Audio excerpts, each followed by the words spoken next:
오늘의 하이라이트 뉴스를 전해드립니다. 7월 11일 금요일 오늘의 뉴스 주선호입니다.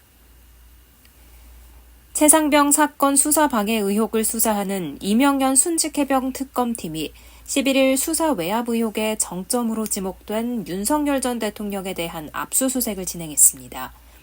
특검팀은 압수수색 대상 물품인 휴대전화 등을 확보한 것으로 알려졌습니다.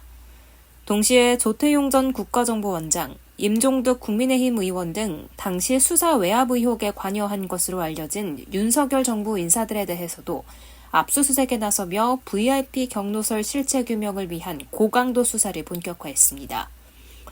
VIP 경로설은 윤석열 전 대통령이 2023년 7월 31일 오전 11시 대통령실 회의에서 해병대 수사단의 초동 조사 결과를 보고받은 뒤 이런 일로 사단장을 처벌하면 누가 사단장을 할 수 있겠냐며 경로했고 경찰 이첩을 보류시키고 해병대 수사단의 조사 결과를 바꾸게 했다는 의혹입니다.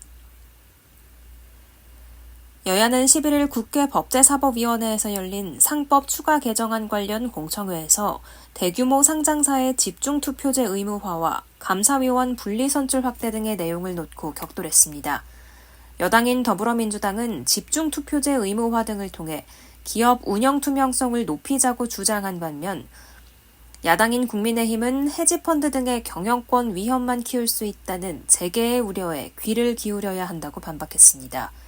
앞서 이달 3일 여야는 기업이사 충실 의무를 회사에서 주주로 확대하고 감사위원 선임 시 최대 주주와 특수관계인의 의결권을 합산 3%로 제한한 3% 강화룰을 반영한 상법 개정안을 본회의에서 통과시켰습니다.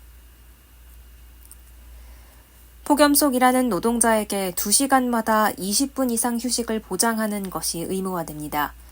고용노동부는 체감온도가 33도 이상인 경우 근로자에게 2시간마다 20분 이상 휴식 시간을 부여하도록 하는 규정을 포함한 산업안전보건 기준에 관한 규칙 개정안이 11일 규제개혁위원회 규제심사를 통과했다고 밝혔습니다.